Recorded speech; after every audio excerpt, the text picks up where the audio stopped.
So why do you think students begin using drugs?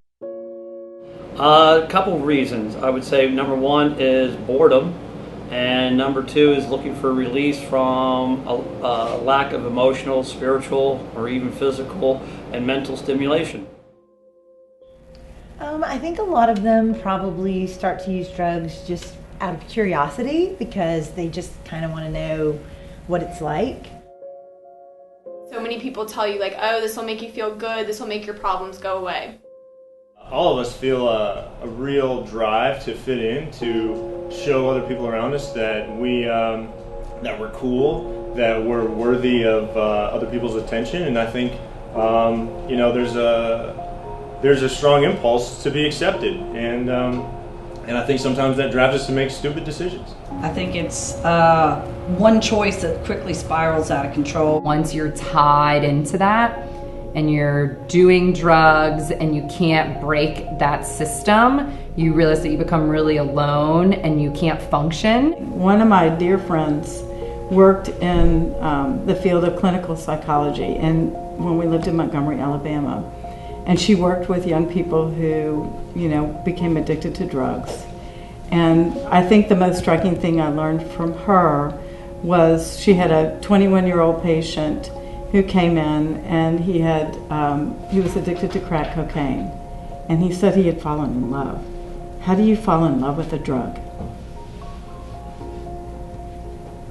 An addiction is just what it is. It becomes the reason that you're motivated to live. There's no such thing as just going out and trying it. Like, one hit's a habit and that's it. I mean, your life's over.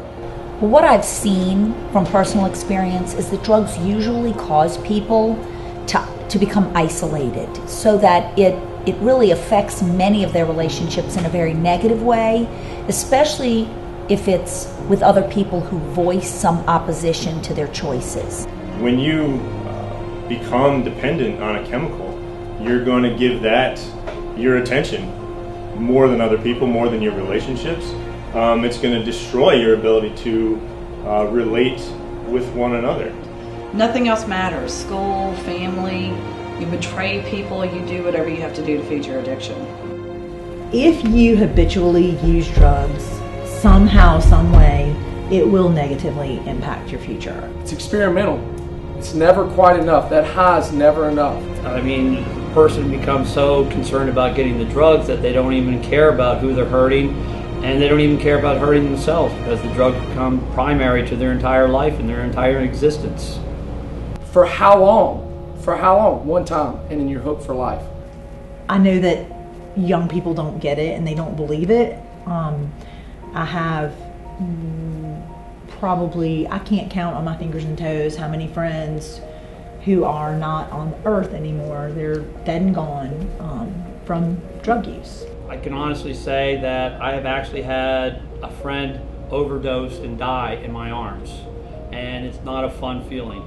It is not something that you feel like you can control, and that is a sense of helplessness that I wish upon nobody. I've had friends who have lost their marriages over it. I've lost friends over it. Your focus is not maintaining these relationships. Whenever you put the power, the control of your own life in something else, you lose that control. You lose control over the decisions that you make every day. You put that control, in some substance, in a chemical. You don't get to define your own life anymore. For another person in the outside to try to come in and say, this is what you need to do differently, you're going down a bad path, it's very hard to see that when you're in it. But you have to try. You have to try anyway. Man, talk to them. But don't just talk to them as oh, you shouldn't do that, drugs are bad. Be real with them. Be upfront. Letting the people that you care about know that you're there for them.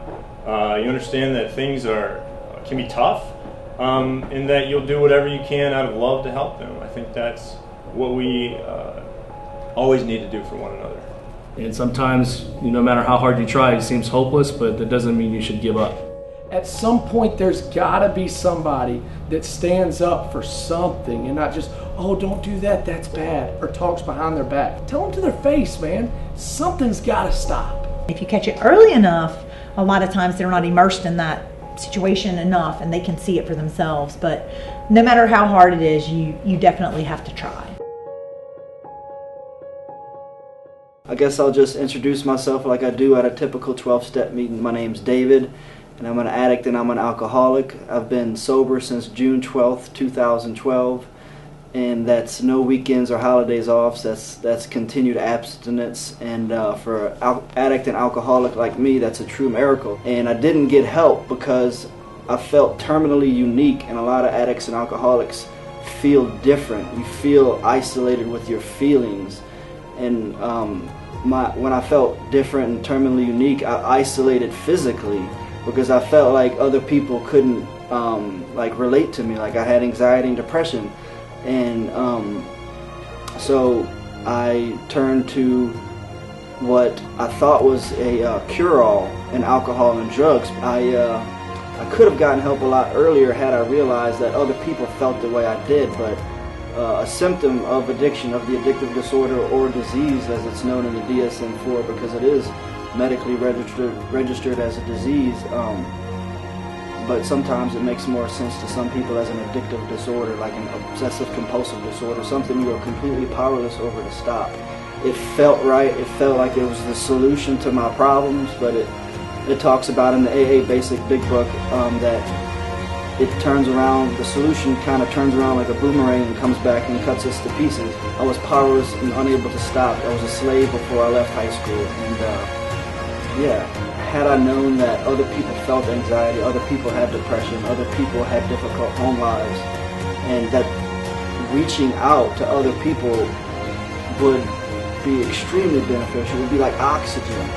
There's hope, there's a light at the end of the tunnel, and there's a better way of life.